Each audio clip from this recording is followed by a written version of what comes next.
Bem-vindos a mais um AP7Cast. Se você não me conhece, eu sou o Alê. Hoje do meu lado eu tenho o Gabriel. Salve, salve, galera.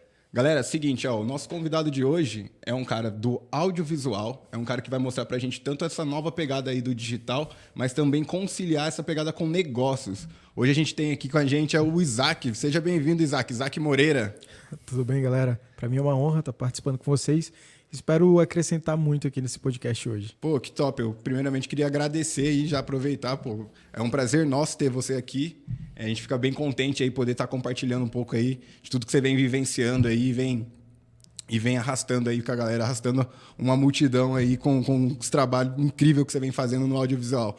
Pra gente começar a entender um pouco melhor, hoje, o que o Isaac faz atualmente aí, pra gente conhecer um pouco mais do Isaac? Cara, hoje em dia eu sou produtor de conteúdo tanto para audiovisual, como eu vi que ao longo do tempo eu vim desenvolvendo um lifestyle muito legal, que eu poderia vender esse lifestyle também. Então, hoje eu estou meio que focado em ver pessoas que já têm resultado na internet, porém não conseguem passar o lifestyle que eles mesmos já têm. Então, eles não demonstram isso dentro da rede social. Então, eu vou lá com a minha câmera e consigo, através do poder do audiovisual, conectar essas pessoas a esse lifestyle que eles tanto queriam. Com essa nova leva aí, que um monte de gente que quer tirar foto com o carrão, quer andar de helicóptero e tudo mais, eu tô lá ali para registrar esse momento. Caraca, mano, que bacana. Cara, você já falou, já adiantou pro Isaac de hoje, mas eu quero conhecer a história do Isaac lá de quando ele era de Cururupu? Que isso? Exato. Que doideira, hein? Me conta o que aconteceu, por que você gostou dessa profissão, o que te conectou, como que foi? Cara, então, desde criança, meu pai sempre tinha aquelas câmerazinhas Cybershots, e eu sempre gostava de tirar fotos dos meus irmãos. Então, assim, a gente sempre se mudou. Meus pais são missionários e a gente, em dois anos, a gente acabava se mudando e eu pegava isso daqui como uma forma de desapego. Isso depois foi importantíssimo para a minha participação em relação à ser nômade hoje em dia, de ter esse lance mesmo de não ser apegado a pessoas e a lugares, alguma coisa assim. Mas, cara, eu sempre gostei, através que teve uma época que, quando eu tinha 14 anos, eu comecei um canal no YouTube. Mas por que eu comecei esse canal no YouTube? Eu lembro que a minha professora tinha pedido um trabalho em vídeo e, cara, eu era de escola particular, não tinha grana, meus pais estavam ali fazendo esforço ali para eu estar ali dentro. E eu lembro que o menino que tinha já acesso à internet, algumas coisas assim, cara, ele me humilhou no trabalho. Simplesmente fez o melhor vídeo da vida dele e eu fiz um videozinho lá bem mais ou menos assim. E nesse dia eu comecei a despertar por edição. Eu falei, cara, eu vou aprender a editar e vou fazer um trabalho muito foda aqui. E eu comecei a aprender a editar, comecei esse canal, o canal começou a se destacar, eu comecei a se destacar pela edição e eu comecei a ficar interessado mais pela produção em si do que ficar ali na frente do canal. Então, meu canal começou a se destacar por isso. Comecei a ser chamado por alguns eventos, tipo assim, ia ter o evento da cidade de YouTubers. Que ano era isso, mais ou menos? Cara, isso era 2014. Eu tinha 14 anos e eu já era chamado para esses eventos ali. Eu acho que eles me pagavam R$500 para estar no evento, alguma coisa assim, para estar participando ali. O canal pegou uma marca bem legal de inscritos. Depois esse canal deixou de existir, eu simplesmente deixei em stand-by esse lance da edição. Até que eu estava em Cururupu, morando no interior do Maranhão. Eu lembro que eu tinha um iPhone 4 na época e eu comecei a tirar fotos da cidade. E quando eu fui ver, minhas fotos começaram a viralizar dentro da cidade. Caramba, que massa. E eu já postava no Instagram nessa época. Isso era 2015, mais ou menos. Então eu comecei a se destacar, até que um dia eu já tinha esse interesse em comprar uma câmera profissional, só que, cara, era absurdo o valor. E eu não tinha grana, eu morava no interior do Maranhão. Meus pais nunca foram ricos, alguma coisa assim do tipo.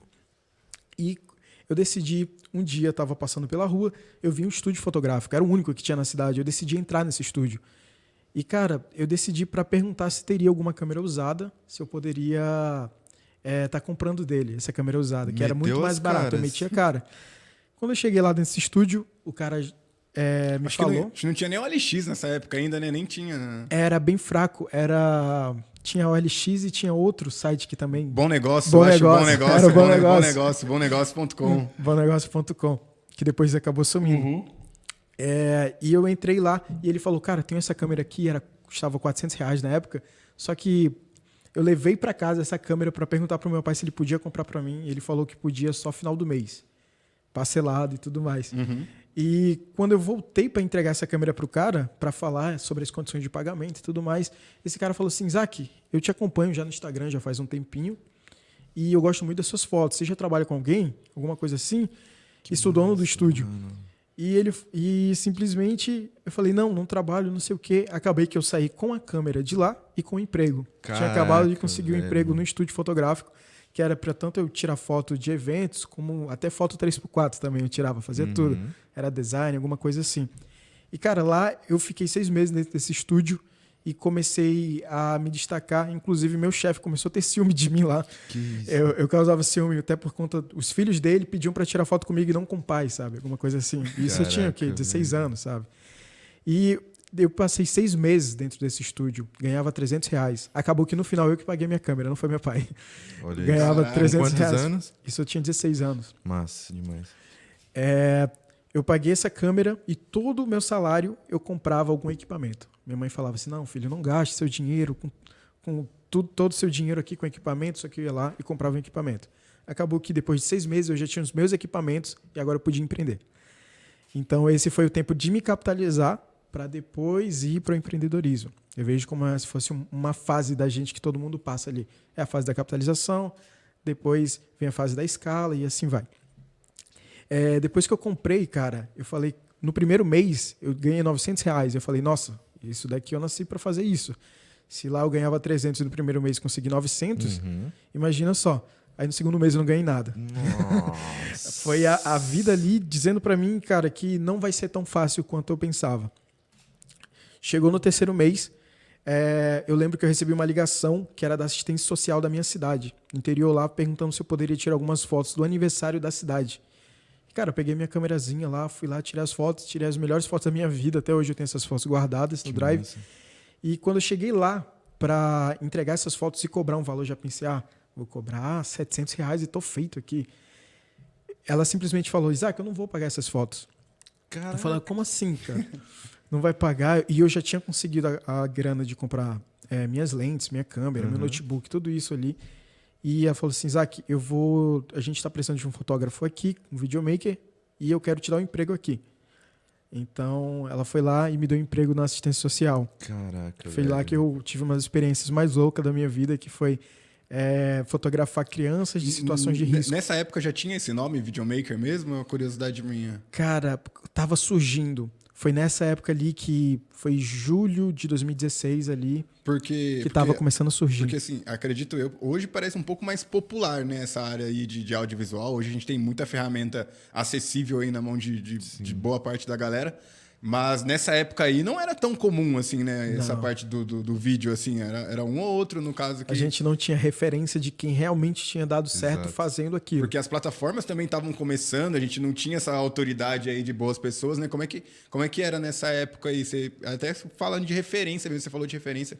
Como é que você se inspirava ou aprendia, consumia conteúdo? Da onde vinha isso aí? Cara, tinha alguns canais no YouTube ainda, mas eram poucos assim. Não é tanto que eram tão poucos que eu tinha um canal dentro do meu YouTube que era só para consumir conteúdo de audiovisual. Então eu me inscrevi em todos os canais que tinha relacionado ao audiovisual ou tinha uma estética bonita, me inscrevia porque eu falava assim, agora eu quero estudar audiovisual, ia lá nos inscritos ali e via o que cada um tinha postado naquele dia. Mas até então não era um conteúdo didático assim, era conteúdo mais lifestyle de pessoas que já sabiam mexer na câmera e tudo mais. Tinha algum outro que ensinava ali a ferramenta. Então assim, ou você aprendia na marra, que é simplesmente fazendo, Sim. ou você via referência de filme, alguma coisa assim, mas era bem escasso mesmo. Caraca. Principalmente por conta das câmeras da época que eram muito caras e quem tinha equipamento tinha o caro e não tinha o básico ali para ensinar. Cara, que doideira, Isaac. E aí, isso. como é que foi lá na assistência, trabalhar lá na assistência social lá? Porque daí você estava fazendo uma parada que tu curtia, mas também eu acho que estava lidando com uma parte de cenário ali diferente do que a gente está acostumado a ver, né? É um ambiente aí um pouco diferente, né? Como é Cara, que é? Foi um dos momentos assim que eu mais cresci como humano mesmo, de saber que, cara, lá parece a África. Eu não tô exagerando. Inclusive, tem algumas fotos minhas que de vez em quando eu posto nos stories. Isso interior de uma pessoa, né? Não, e isso era no interior do Maranhão. Do Maranhão. Era no interior de uma cidade do De uma interior. cidade, interior de uma cidade. Do Maranhão. Caraca. Então, assim, eu comecei a tirar foto desse pessoal, vi crianças que não tinham nada para comer. Por exemplo, cheguei em casa que, cara, a pessoa tava sem comer há 2 dias, sabe? E eu vi, assim, situações realmente extremas. Isso foi muito bom porque treinou muito o meu olhar para isso. De olhar e falar assim, cara, tem uma coisa além ali, vai muito mais além do que só registrar, mas é mostrar aquela realidade para que outras pessoas possam ajudar. E aí eu vi o poder realmente da fotografia junto com o audiovisual. Caramba, que da hora. E uma coisa que eu percebo muito em você, que desde essa época que você está falando, é sua organização e sua mentalidade, né? Você sempre teve isso de, cara, primeiro eu preciso me capitalizar, vou investindo, e aí depois eu escalo. Como que é isso? Como que você aprendeu? Foi, cara, eu acredito que assim, a minha família, ela vem de empreendedores. Meu avô tinha farmácia, meu pai já teve restaurante. E assim, eu sempre vi como se fosse uma questão de fase. Eu nunca me vi, por exemplo, por eu saber e entender que eu era muito novo ainda, eu sabia que eu não sabia exatamente onde eu queria chegar, mas eu sabia que seria algo grande. Então, eu comecei a entender isso e falei, cara, eu sei que eu estou nessa fase aqui, não é o momento, por exemplo, de ir para São Paulo, algum lugar assim que eu vou contar até mais na frente, cara. Então, assim, eu sempre tive isso bem claro, que existe a fase... Eu tenho até um postzinho no meu Instagram, que é a fase da escala do videomaker iniciante. Não sei se você já viu. Que é assim, o cara que está começando, iniciando, começa a ter conhecimento, aí vai lá, se capitaliza, monta o portfólio, compra os equipamentos, estrutura o negócio para depois criar a base de clientes, assim. Então, tem todo um caminho ali, você não pode pular essas etapas ali. Cara, que interessante, porque ainda mais eu vejo isso no marketing digital, as pessoas estão cada vez mais ansiosas, né? Porque vê aqueles patrocinados, tipo, R$1 milhão, 2 milhões. E, cara, não é do dia pra noite assim, né? E eu vejo que isso cada vez mais prejudica essa galera. Tipo, eu ver rodando set de urso e tal, cara, tô com a minha T5i, não sei nada. E falo, cara, não é assim, né? Sabe o que eu percebo, cara? É que, assim, a nossa profissão, principalmente que a gente mexe com marketing digital, ela não precisa de uma faculdade. Mas para pensar, numa faculdade a gente precisa de 4 anos para se especializar para começar a dar certo. Ninguém começa uma faculdade esperando já ganhar um valor ali de medicina, alguma coisa assim. Então eles têm esse intervalo de 4 anos. Eu acredito que qualquer profissão é assim. A gente vai ter 4 anos ali onde a gente vai estar se profissionalizando, ganhando pouco mesmo, é trabalho não remunerado. Pra depois ainda ser um estagiário, para depois ainda virar um profissional efetivo ainda na Por que nas outras profissões a gente não pensa dessa forma, Sim. né? Só porque vê o cara que teve o resultado depois, às vezes em curto tempo ali, mas, cara, só Deus sabe o que o cara passou ali para chegar nessa mentalidade para depois chegar no resultado que ele tem hoje. Caramba, que doideira. Cara, com essa pegada do marketing digital em si, a gente ficou mais comum muitas profissões, né? Não sei se nasceu profissões ou até criar, ou já tinha, ou nasceu esses nomes. Você já trabalhava com isso antes desse boom. Como é que foi aí quando você entendeu essa pegada do marketing digital? Você parou, sei lá, de fazer trabalhos aí na cidade, fazer trabalho como fotógrafo em si e conciliou isso aí com marketing digital. Como é que foi essa transição aí, cara? Cara, foi muito louco porque não faz tanto tempo assim. Eu até tinha já resultados expressíveis dentro do audiovisual. Já estava começando a ser conhecido em relação a isso. Já tinha ganhado 2 prêmios lá com a minha produtora que eu tinha em João Pessoa. A gente ganhou como o melhor VT paraibano e melhor institucional daquele ano, que rodou na televisão. E só que aí, até então, eu não tinha o conhecimento dentro do marketing digital.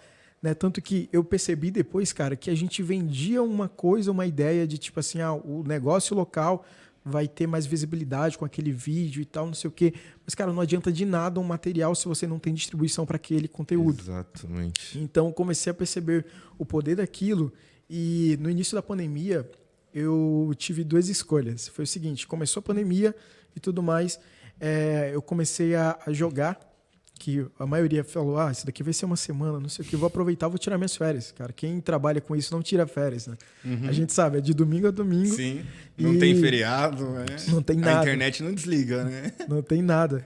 E eu peguei e disse, cara, vou jogar. Inclusive, eu fui até pra casa da minha tia e tal, que era no interior, justamente para não ficar naquele movimento, alguma coisa assim.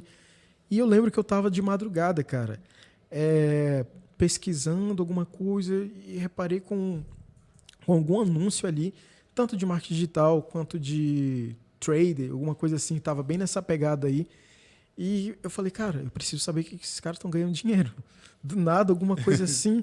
E eu sei que, por exemplo, hoje tem gente que não gosta desse lance, pessoal vem por esse lado, só de mostrar dinheiro. Mas naquele momento foi aquilo que me chamou a atenção.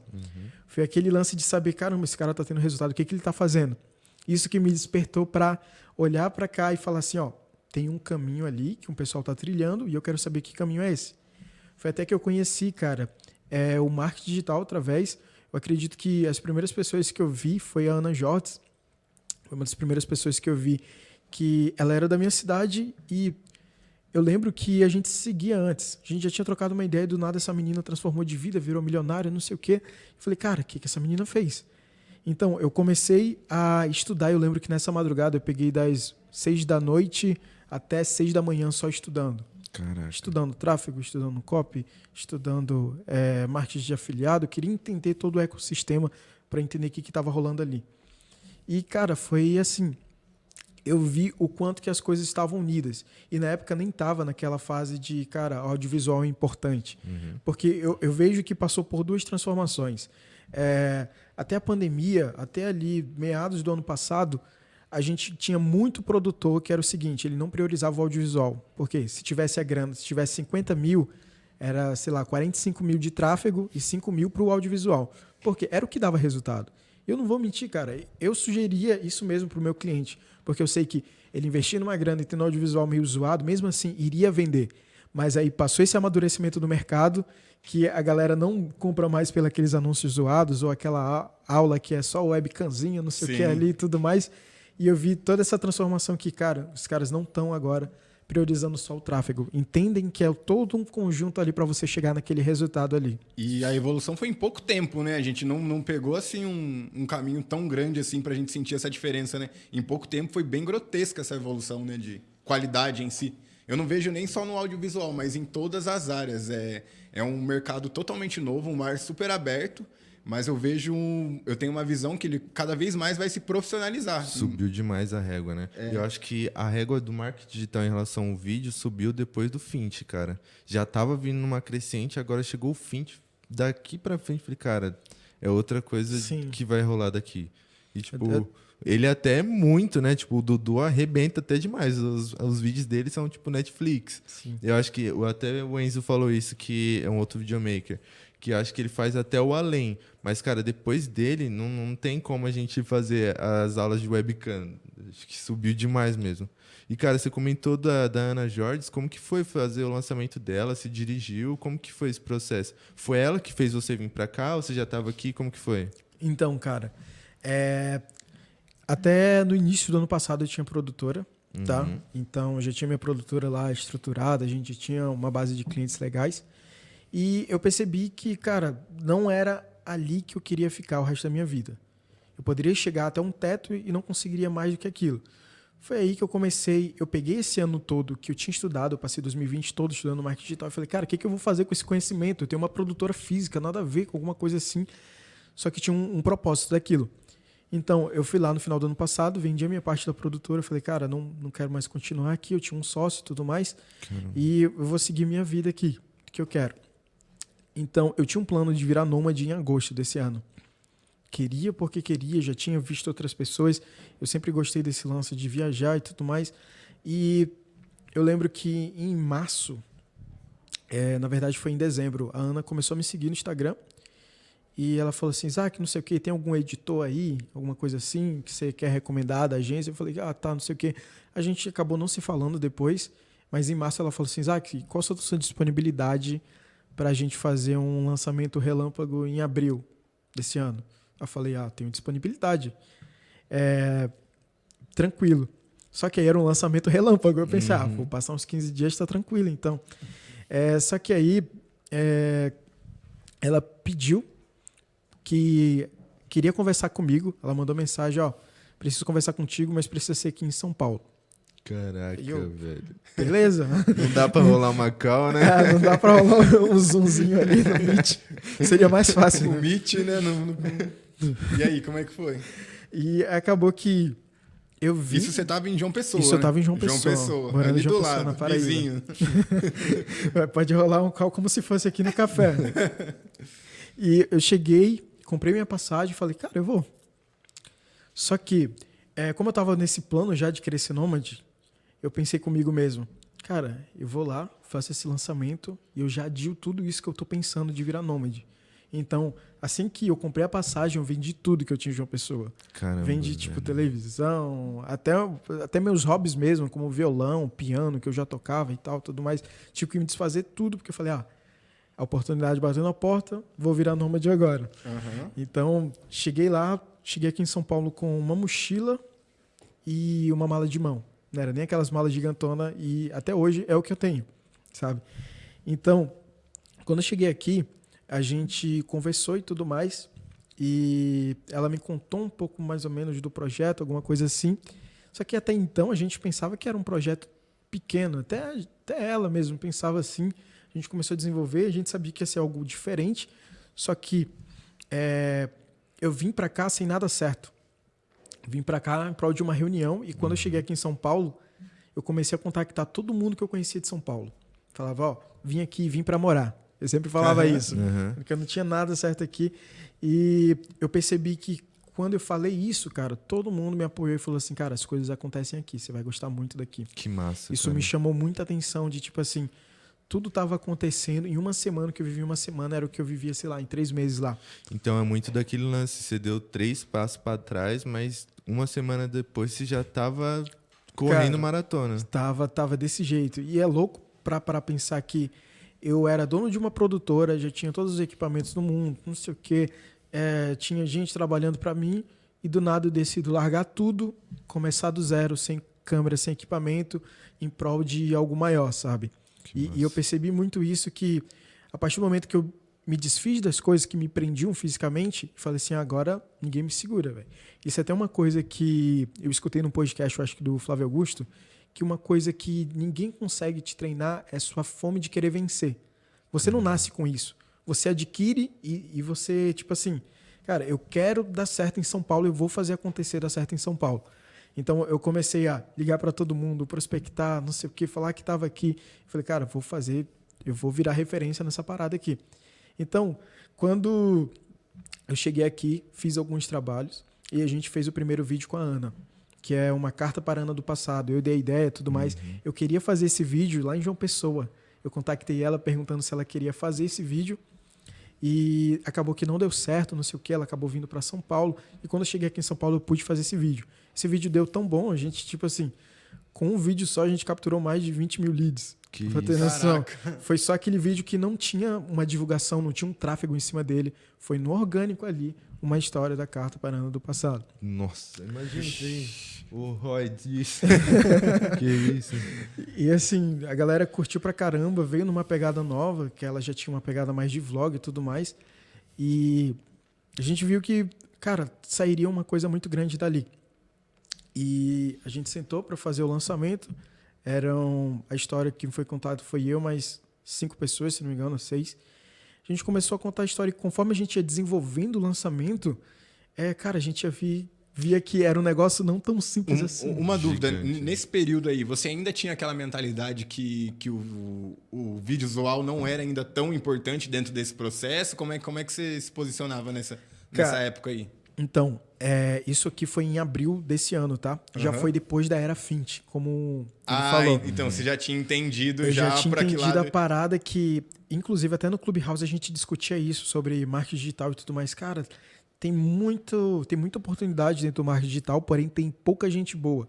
Porque geralmente era o quê? Como eu te falei, o pessoal priorizava tráfego, então pegava quem é que está iniciando aqui dentro do audiovisual. Pega esse menino aqui, vamos fazer story, alguma coisa assim, vamos trabalhar para mim. E a régua estava começando a mudar porque a galera hoje em dia não se preocupa com o cara que está começando. E é uma pegada que você gosta mais, né? Porque você vem mais de uma bagagem aí de excelência e tal, de um trabalho muito mais profissional, né? Pra caramba, muito cara. mais voltado para cinema. Então, se fosse hoje para alguém me chamar para fazer, vamos fazer alguns stories aqui, você vai ser meu sombra. Eu não pegaria porque eu já vim de uma pegada ali, de uma pegada mais cinemática, alguma coisa assim. E eu vi essa evolução dentro do audiovisual de profissionais entrando, bons profissionais entrando. Eu falei, cara, agora tá na hora. Agora tá na hora de eu virar referência nesse negócio. Então, conforme a gente foi desenvolvendo a história, a gente viu, cara, isso daqui vai virar um vídeo de 15 minutos, 20 minutos. Aí passou, então vamos dividir aqui em 3 episódios de 40 minutos. Aí a gente foi crescendo quando veio ia se transformar numa minissérie, que era um filme separado em 3. Marketing do futuro, né? O Isaac também acho que até uma dor de boa parte da galera. A galera quer entrar nesse mercado, quer viver esse mundo aí, quer participar desse movimento, mas não consegue, tem um pouco de dificuldade em encontrar clientes, em estar prospectando o primeiro cliente. Você sempre se destacou por ter uns trabalhos bem diferenciados aí dos demais, mas para você sempre foi mais tranquilo essa parte de ter cliente, de conquistar cliente? Como é que foi pro Isaac isso aí? Cara, eu digo que eu sou o rei da prospecção, cara. Até hoje eu tiro o meu tempo para prospectar, porque quando eu deixo o cliente vir até mim, é ele que me escolhe e não eu que escolho trabalhar com ele. Então é diferente. Quando eu prospecto, eu sei o projeto que eu estou entrando e o projeto onde que eu quero chegar com aquele projeto. Então eu vejo aquele cliente, miro ele e falo assim, esse daqui daria um projeto legal. E não vou ficar esperando ele chegar até mim, pra gente, até porque, cara, as melhores ideias partem da gente. Então, através disso, eu quero mostrar para ele que essa ideia vende para ele também, sabe? Então, assim, hoje em dia eu prospecto totalmente pelo Instagram e eu sempre falo, cara, por que eu consigo prospectar hoje tão fácil? Porque eu sou minha prova social. Então, se eu estou vendendo um audiovisual lifestyle para o meu cliente, eu preciso ter o meu feed totalmente lifestyle. Eu preciso passar para ele, mostrar que se eu consigo fazer comigo, cara, eu consigo fazer com qualquer pessoa. Legal. Caraca, que massa. Top. E é interessante que você ensina isso até no seu Close Friends, né?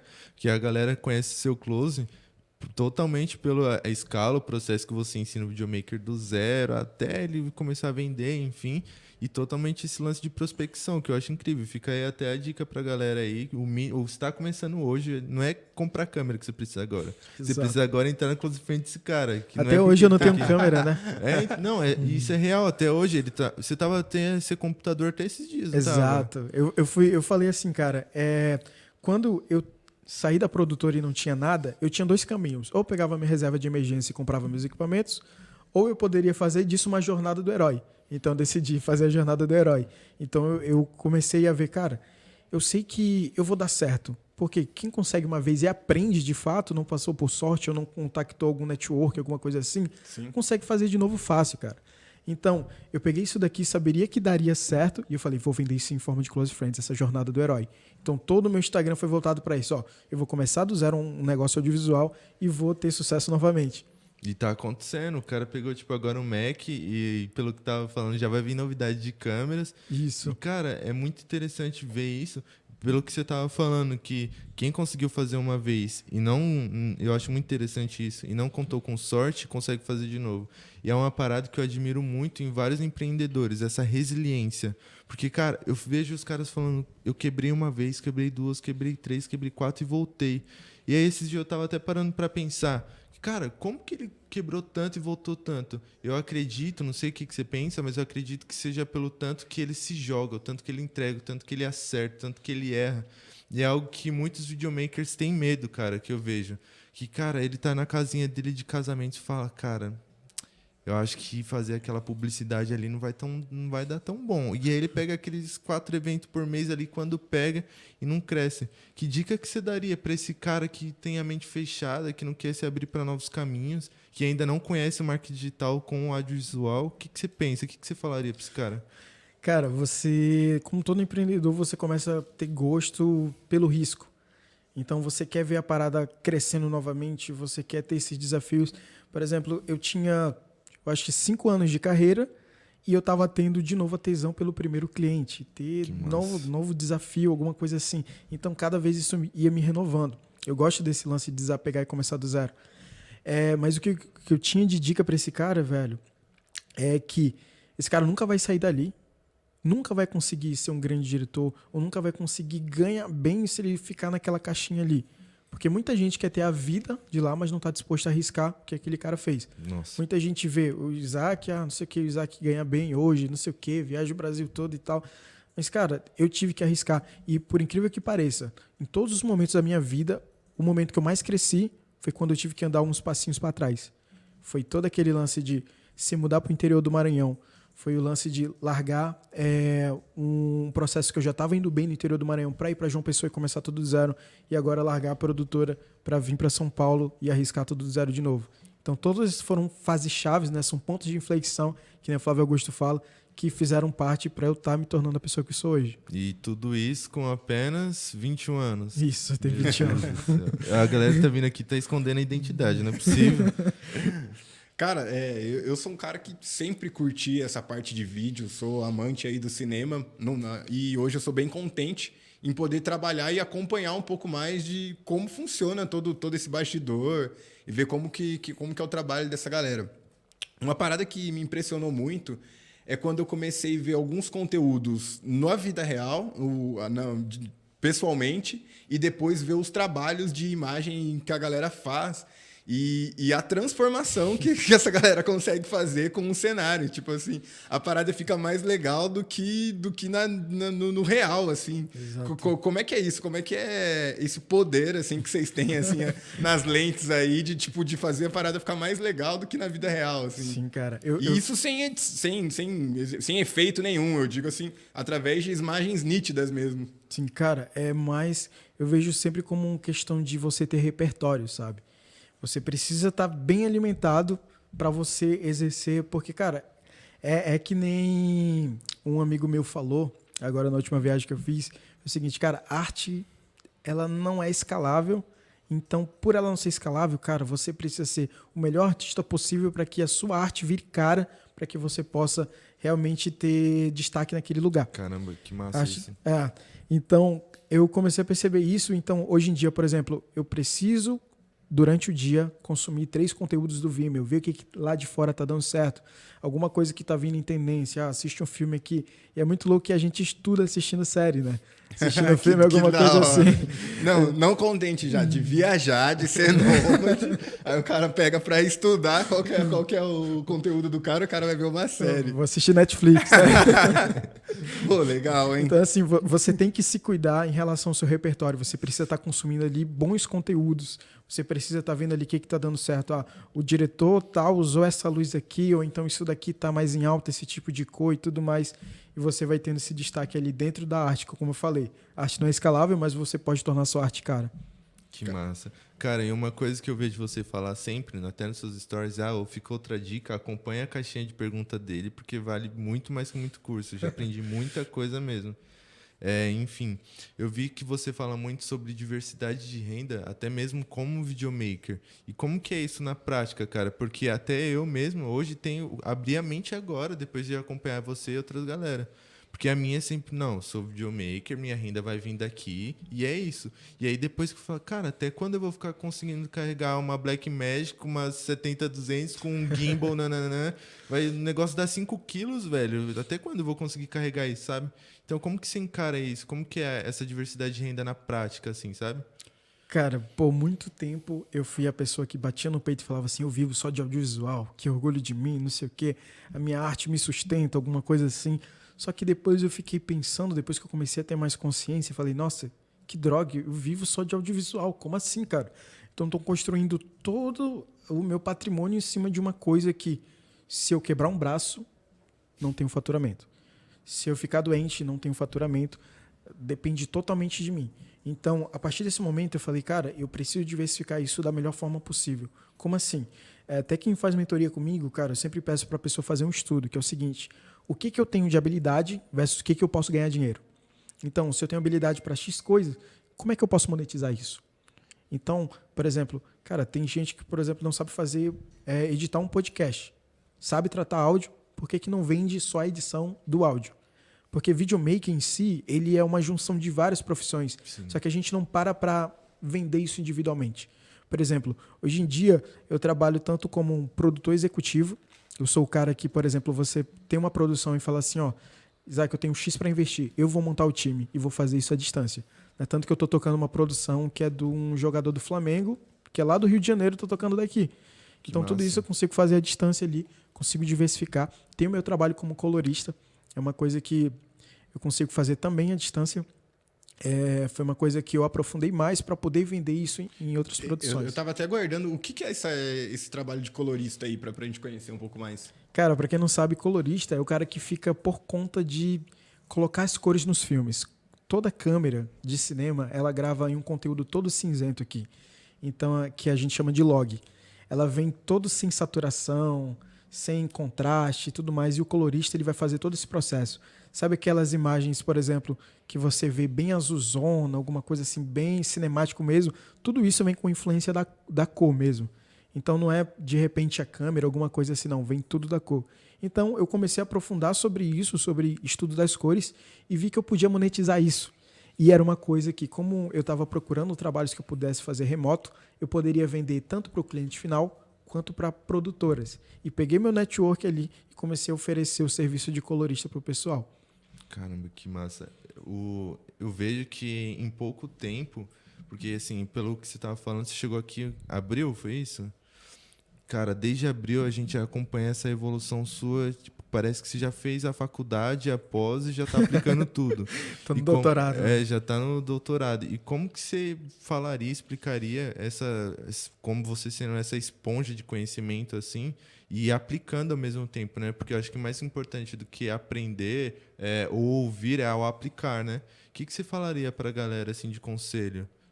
Cara, eu nunca fui um cara que você fala assim, Isaac, você estuda 4 horas por dia, 6 horas por dia. Não, eu não estudo. Eu estudo 1 hora por dia no máximo ali, só que eu já vou testando aquilo tudo que eu vou estudando. Então, eu sou o cara que vê o filme, mas vai lá, pega o celular, pega o editor ali e vou tentar replicar ali. Então, assim, conforme eu vou escutando podcasts ou vou lendo livros, eu vou colocando isso em prática mesmo. Né? Tanto que eu tô lendo Como Fazer Amigos Influenciar Pessoas, cara, eu já tô colocando isso em toda reunião que eu vou. Então, assim, é um livro que eu tô vivendo naquele momento e já tô aplicando quando eu tô vendo que tá tendo uma reciprocidade e tal. Então, eu sempre fui essa pessoa de tipo assim, cara, eu vou pôr em prática, não vou estudar muito, não, porque hoje em dia, tipo assim, eu trabalho pra caramba, mas aquele tempo ali eu vou dedicar pra realmente colocar em prática. Que massa. E o que você enxerga agora para os próximos passos aí do Isaac?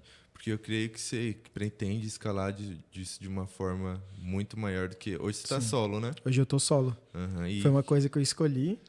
E, cara, então, eu tô... Não foi à toa que eu saí da produtora. Eu vi que eu poderia escalar muito mais. O meu negócio não era escalável. Eu tinha um produto muito gourmetizado que eu precisava de 7 encontros para o cliente para eu poder sair com o vídeo pronto dali. Caramba. Comecei a observar isso, que eu tinha que ter reunião, briefing, não sei o quê. E como eu te falei, a arte não é monetizável. Então, eu peguei todo aquele estudo que eu estava fazendo de audiovisual e estou montando uma produtora 100% digital. Caraca, que em breve vocês vão saber, eu não vou... Spoiler brabo isso aí, hein?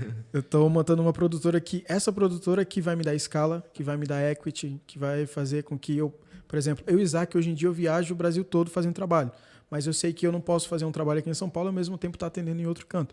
Então, eu comecei a perceber essa necessidade e, por exemplo, se eu quisesse escalar uma produtora, eu teria que comprar mais equipamentos, treinar mais pessoas, é um investimento muito alto, não sei o quê. Eu não consigo ter a mesma arte que eu consiga fazer num cliente aqui, eu não consigo fazer lá fora. Então, eu comecei a pensar nisso e ver soluções. E no final do ano passado, eu montei um plano de negócio em uma madrugada toda assim, ó. Eu falei... E... Tudo que eu estou vivendo hoje em dia, cara, por mais que tenha sido rápido, é porque eu tenho um objetivo eu sei que eu estou na fase de capitalização. Então, toda a grana que eu estou pegando agora, por que eu não estou investindo em equipamento, alguma coisa assim? Porque eu estou pegando para a produtora audiovisual. Então, eu não tenho câmera, porque eu pego a grana, invisto em outro negócio que eu sei que a longo prazo vai me dar muito mais equity e escala. Caramba, que doideira, cara. Cara, eu tenho uma dúvida assim, ó. O digital, o marketing digital em si, ele vem com aquelas promessas aí que a gente vem falando de ganhar todos os R$1.000 aí em pouco tempo e tal. E o filmmaker, o videomaker vem acompanhando esse movimento, né? Principalmente agora com esse boom na pandemia. Você que é um cara que domina bastante essa parte de negócio também, trabalhar nesse movimento, nesse mercado digital, lançamento, trabalhar com esse segmento, é um único caminho para o videomaker, para o filmmaker, ou ele consegue também monetizar de diversas outras formas aí? Cara, é aquele lance que eu tinha comentado sobre diversificar a sua renda. Tranquilo, você pode dar certo aqui como videomaker, mas você vai ser isso. você vai ser sempre o cara, por exemplo, que vai ser assemelhado como o videomaker do Play X, sabe? Eu não queria ter essa visão. É legal, é até legal você tocar nessa parte aí, porque você fica bem vinculado, né? Você não consegue ter uma identidade própria ali. Exato. Eu sempre falo, cara, você precisa ser conhecido pelo que você é e não pelo que você faz. Eu não queria ser conhecido pelo Isaac Videomaker. Eu quero que as pessoas me acompanhem pelo Isaac Moreira, pelo que ele é, o cara que saiu lá do interior do Maranhão, foi fazer as paradas. Então, assim, eu nunca quis ser sombra de alguém, alguma coisa assim. Porque eu sei que em alguns projetos futuros eu sempre ia ser semelhado a essa pessoa. Então, eu comecei a criar minha própria identidade para que eu comecei a perceber pelo mercado que eu atuo hoje, os meus clientes, cara, eles já têm resultado, já são milionários, já são multimilionários, alguma coisa assim. Só que eles não querem um videomaker que vai ficar lá todo de preto atrás ali, filmando ele sem querer, com uma 70-200 aqui, seguindo ele na reunião. Eles querem, literalmente, amigos que saibam se portar naquele ambiente, só que tem uma câmera e saibam fazer um trabalho muito bom.